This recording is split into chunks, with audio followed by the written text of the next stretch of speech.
Hey, Beastista here, and welcome to week 2 of the VDL. This week, we're playing against the Aussie Arcanines. So let's get into the teams. So on the left is my team, and on the right is my opponent's team. And the numbers next to them are their base speed stat. So the first thing that you can notice is when you're looking at my opponent's team that they have Regieleki, which is the fastest Pokemon in the game, at 200 base speed. What that means is that if they want to, they can very likely have a speed advantage if I'm not able to fake out Regieleki. In addition to that, they also have Aerodactyl, which ties for the same speed as my fastest Pokemon, Crobat, and also learns Tailwind. And not only are they both faster or about as fast as my fastest Pokemon, they both have a favorable matchup into Crobat because both of Rock and Electric do super effective damage into Crobat. And so with that, I definitely feel like I'm a little bit hesitant on trying to outspeed my opponent because of those. In addition to that, my opponent has some pretty good synergy pieces, and the fact that they have Ninetales and Blossom, which Ninetales can set up the sun, and Blossom doubles its speed in the sun. In addition, they have Sneasel and Dracloak with Cobalion. Cobalion has the ability Justified, and both of those learn Beat Up, and so you can hit your own Cobalion, and it will increase its Cobalion's attack by 4 stages. So it will triple its attack, which can make it very powerful and hard to deal with. And finally, the final noteworthy thing on my opponent's team is Hatterene on the bottom right.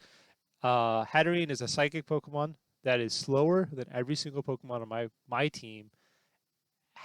Is able to set up its own Trick Room, and has an ability to kill almost every Pokemon on my team in one hit. And so those are kind of the big Pokemon that I wanted to focus on. And so let's kind of go into my team. So this is the team I ended up bringing. It ended up being the same 6 Pokemon as last week, but I have definitely some different sets.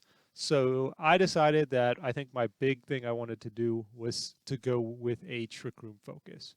And so Slowking on the top left is going to be my main Pokemon that I want to have.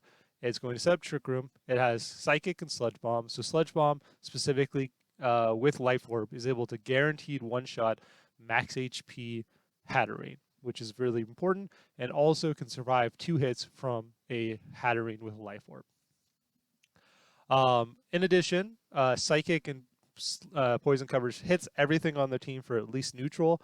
However, it is a little bit tricky because they do have some dark Pokemon and they do have a steel Pokemon, and so I need to be careful at which move I specifically am using because they can switch in a Pokemon that can take 0 damage from a move if I am not careful. Next, we have Skunk Tank. So Skunk Tank, I decided to give an Assault Vest to. This allows it to have a favorable matchup to Regieleki if it's special. It also gives it a favorable matchup to Hatterene. In addition to that, it's generally pretty bulky, and I gave it Sucker Punch, Poison Jab, Play Rough as physical moves, and then I gave it a special move in Flamethrower to deal with Cobalion specifically, because Cobalion does not have great special defense, and also it's super effective into Cobalion. Next, I have Nagandal. So Nagandal, I gave choice specs, and Sledge Bomb, Thunderbolt, Flamethrower, and Draco Meteor has the ability to pretty much one-shot any Pokemon if I have choice specs with it. However, it's a little Nagano is a little bit awkward with choice specs specifically because most of those moves don't one-shot other Pokemon. So I would basically bring it in as a means to kill us one or one Pokemon, and either switch it out or let it die. So that's kind of the awkwardness with Naganadel, but that's kind of the best idea. Amoonguss, I did Protect, Rage Powder, Spore, which is kind of the normal 3 moves that you normally want to run unless it's a special situation. And then my offensive move, I decided to go with Giga Drain. I don't have a huge reason why I chose Giga Gang over any other moves. It doesn't have great moves. The main thing is I wanted to be able to hit, physically make damage to all Pokemon, so I didn't want to do a poison move. And so I decided to just give it the grass move. Next, I did Wheezing with Pixie Plate, with Strange Stream and Dazzling Gleam. So Dazzling Gleam helps breaks Focus Ashes on certain Pokemon, and Strange Dream does more damage. I gave it the Pixie Plate because everything on my opponent's team except for one Pokemon takes at least neutral damage to fairy moves. And so I gave it Sludge Bomb as his last move to cover the Pokemon that resists fairy. And then finally, I gave it Salazzle with Sludge Bomb, Flamethrower, Fake Out, and Protect. It's mainly going to be there for Fake Out and then hopefully to do some damage. But that's my team. So let's get into the matches. So here we are for the first match. So the first thing I noticed when I'm looking at my opponent's team is I realized they do not have Hatterene and they do not have a single Pokemon that is slow. So this immediately means that I feel like my Trick Room package is definitely the correct thing to try. And I just want to confirm this by seeing, if there's any, specifically I'm checking to see if there's any Pokemon that have Taunt and whether or not I should be Rage Powdering and Trick Rooting, or if I should just be able to Protect and Spore on turn 1.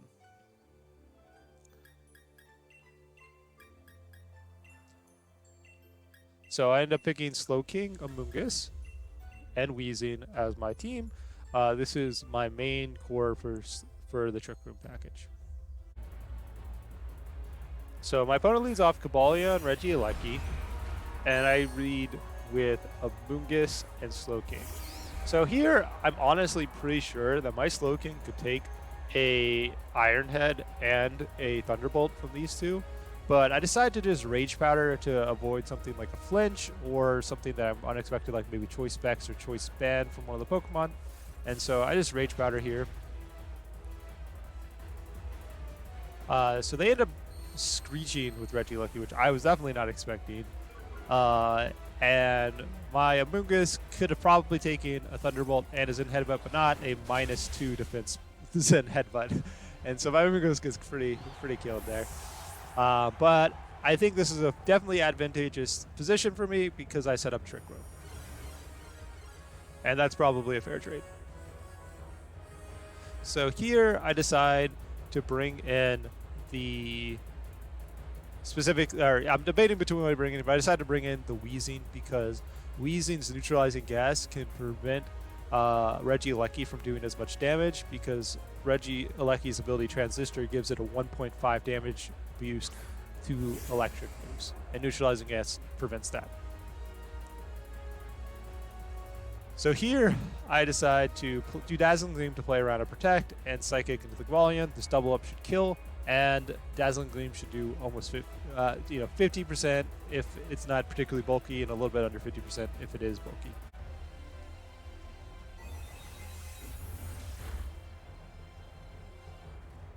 So we get some good damage with the Psychic, and then we get the Dazzling Gleam, and this ends up killing the Galvalion, and it does do more than 50% to Regieleki, so another Dazzling Gleam should kill it.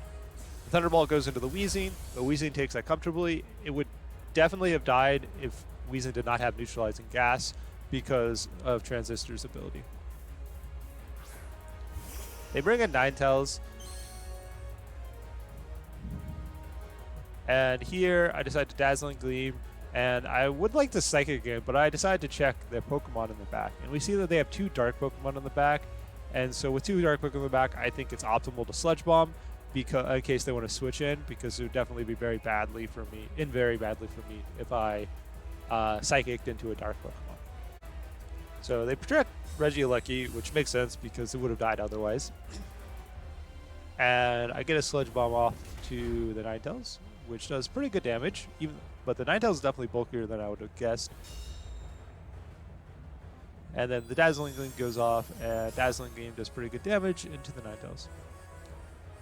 Here, Ninetales sets up Scorching Sands, which does pretty good damage into my Slowking, and gets the burn, which isn't too big of a deal because of me being special Pokemon. However, it definitely is going to do some damage in the win. So I'm checking the number of turns of Trick Room. We see there's 2 more turns of Trick Room left. So here, I think it's just a clean Dazzling Gleam and Sludge Bomb into Ninetales again.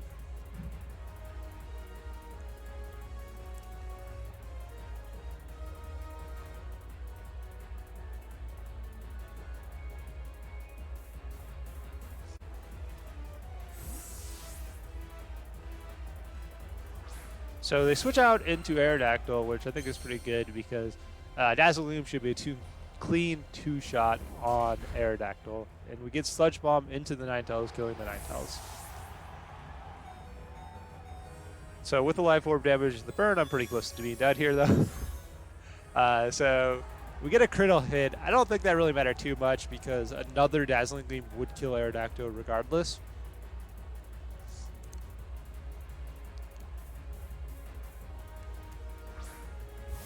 So I am at the point in which a single Dazzling Gleam will kill both my opponent's Pokemon.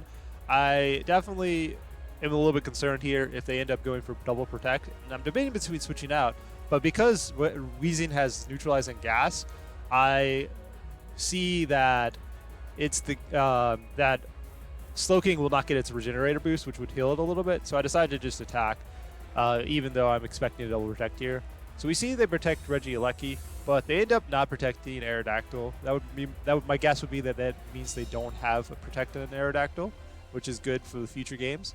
And Dazzling Gleam ends up killing the Aerodactyl.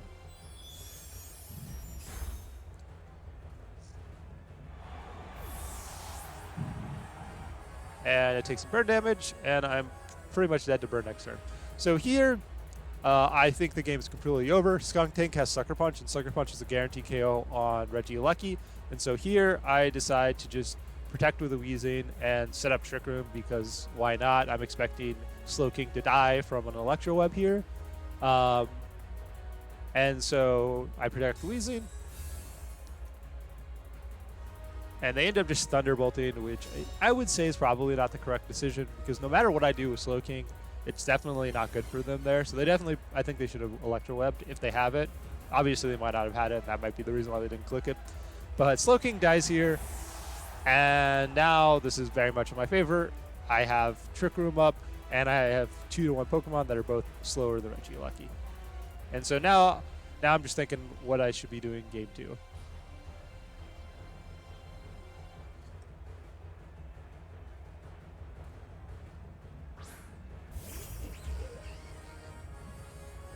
And so here, I think I might as well click Dazzling Gleam because it's 100% accurate, and I don't want to reveal them any of their moves. And then I just Poison Jab with Skuntank.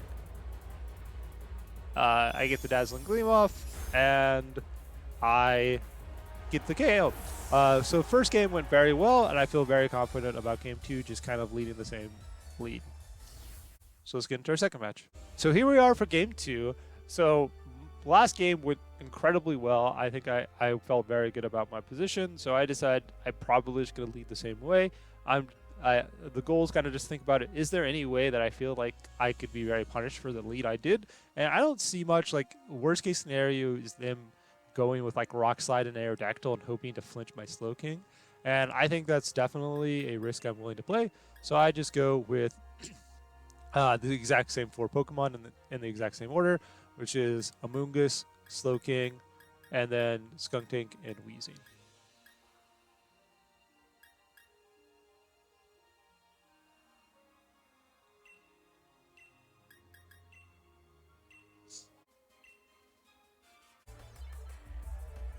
So my opponent leads Sneasel Cobalion, which is definitely a very concerning lead, but I think I'm definitely able to play through this. And I have a Amoonguss Slowking. So the main concern is Sneasel has 2 options. They can either fake out or beat up their own Cobalion to triple its attack. And so I'm deciding between Rage Powdering to play around beat up or protecting Slowking to play around fake out. And I decide that I think that it's very unlikely for them to beat up Cobalion and attack Amoonguss specifically, and that's the only way that punishes me for just protecting with Slowking. And so I protect with Slowking, and they fake out into the Slowking spot. And then they Zen Headbutt into the Amoonguss, and Amoonguss takes it pretty well, and it just barely procs my Citrus Berry, and I get a little bit of health back.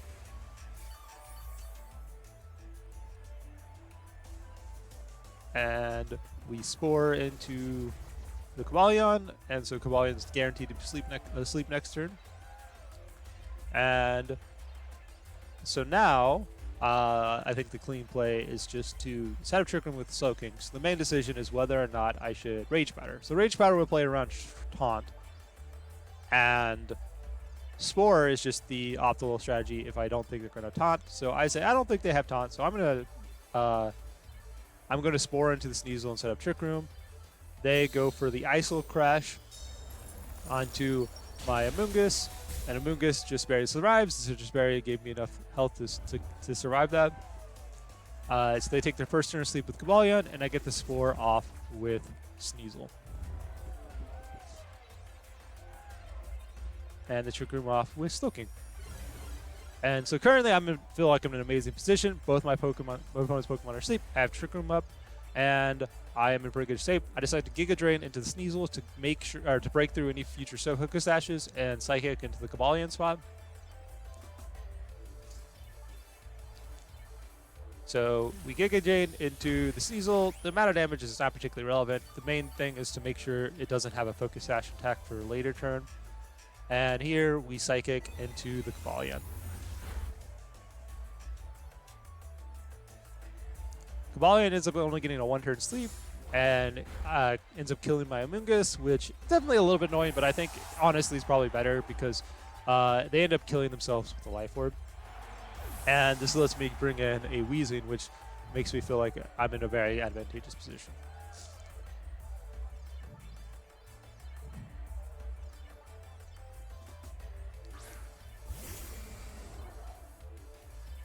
So here they bring in Ninetales. And I definitely feel like I'm in a very good position. I have multiple turns of Trick Room left, and Dazzling Gleam is a clean cleal on Sneasel, and I can do very good damage into the Ninetales and very close to killing it with the double up. My opponent withdraws Sneasel, which I understand why, but I don't think it was the correct decision. And we're able to get a Sludge Bomb onto the Ninetales, which does quite a bit of damage, and then the Dazzling Gleam, which does about 15% damage to the Regieleki. And they Psyshock into the Weezing, and Weezing takes it pretty well. And so I'm definitely feeling like I'm in great shape. I have 3 turns left to Trick Room, and in addition to that, I have a clean kill on both these Pokemon if they don't switch, and my opponent disconnects from their game.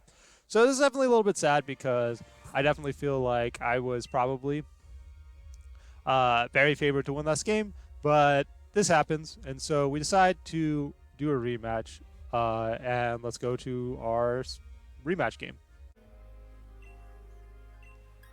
So we're here for game 2 again. So the idea is that we are going to repeat the game as it previously went until some sort of variance causes us to switch what happens. So game 1, my opponent let Sneasel Cobalion, they faked out into my Slowking, and Zen headbutted into my Amoonguss. Amoonguss spored into Cobalion, and I protected. So here we are for game 2, part B. So my opponent's, leads the same way. I lead the same way.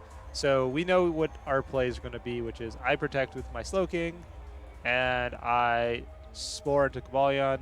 They fake out into Slowking, and then headbutt it into Amoonguss.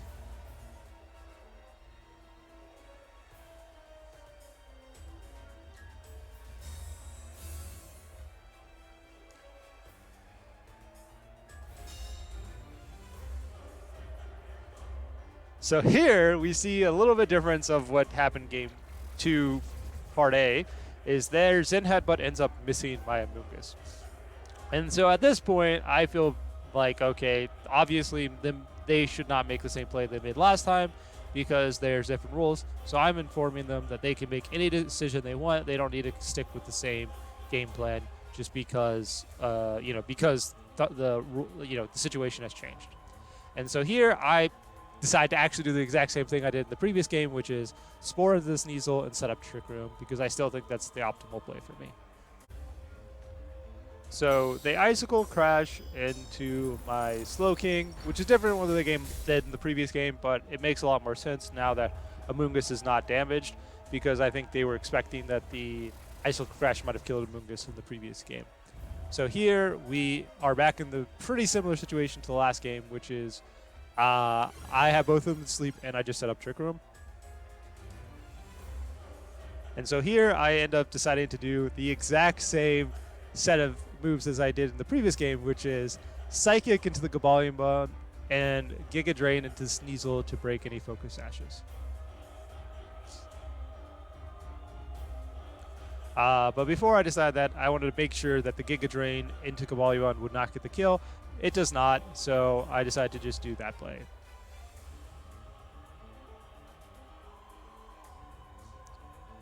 So we get the Giga Drain into the Sneasel, which does, reasonable damage, but mainly is there to break the Focus Ash. I do the Psychic into the Gabalion, and it gets it very low. Gabalion wakes up and gets only a one-turn sleep again. However, their Zen Headbutt misses a second time. So it's definitely had a pretty bad start for my opponent. So here, I think it's a pretty clean just Sledge Bomb into the Sneasel spot and S'more into the Gabalion Thought, because it's a clean, I can, make sure that Gabalion goes to sleep, and I can kill the Sneasel. So they switch out Gabalion into Ninetales, and I'm pretty fine with this. Like, obviously I'm not going to do a huge amount of damage, but I do get to make it go to sleep.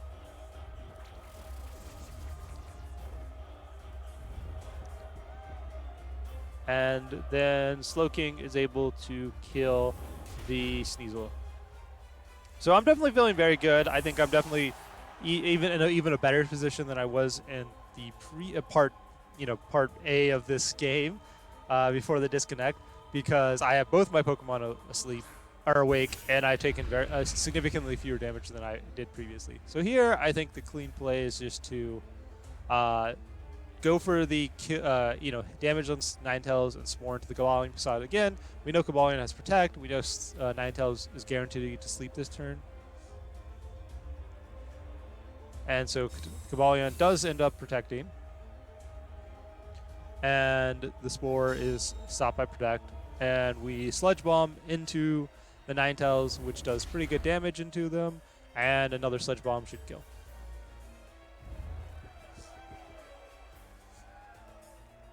So here, I just checked the number of turns of Trick Room. I see there's only one. So I think the decision is Sledge Bomb there and Spore into Gabalion again. This gives me a very good position next turn, if possible. So they switch into Aerodactyl. My guess is because they think Gabalion is the only way out of this game. We Sludge Bomb ended up killing the Ninetales before it has the ability to possibly wake up on turn 1. And we end up sporing into the Aerodactyl. So here I definitely feel I'm in a very good position. Aerodactyl is guaranteed to sleep next turn, and their Gabalion is pretty low health. So here I'm deciding whether or not I should Rage Powder into Mungus and set up Trick Room, or if I could take an attack from Gabalion. Because the clear play is to set up Trick Room so I can outspeed. And I decided to Rage Powder because I don't think I can actually take a hit from Gabalion because it has a Life Orb. I actually could probably have taken it if they didn't have Life Orb. Aerodactyl takes its first turn of sleep. And the Zen Headbutt ends up missing a Mungus. So that's that third miss with the Zen Headbutt. That's definitely really annoying, but I think this one ends up not really mattering because I think I'm in a completely commanding position. So here, the plan is just to deal some damage to Aerodactyl and set up a Spore on the Gabalion spot because, it'd be nice for it to be dead or to sleeping. But here, I definitely think the game's pretty much over because after I get a Psychic into the Aerodactyl, even if they killed both my Pokemon, a single Dazzling Gleam from Weezing would kill both of them. So they protect, so I can't Spore into them. And we get the Psychic into the Aerodactyl, which ends up doing a very good amount of damage. They end up getting the one-turn Wake. However, they Rock Slide misses Slowking. So this is incredibly bad luck for them. That's their 4th missed attack, in which all of them were pretty relevant. But here we have a clean, just Psychic and Giga Drain into the Aerodactyl. And so we Psychic into the Cavalion, get the kill, and then Giga Drain, which probably is not going to get the kill on Aerodactyl, but it's a good amount of damage because I don't really care too much about this because I'm in such a commanding position. Here we end up seeing that Amoonguss gets a crit, which mattered at guaranteeing the KO, and we get the KO with the 4-0. So my opponent had some really bad luck in the restart game. However, I definitely think I was in an incredibly advantaged position before the rematch. And so even though it looks really bad, I think I don't feel too badly about their bad luck because of I think I had a clean win in the game 2 before the disconnect happened. So anyways, thank you for watching. I hope you enjoyed.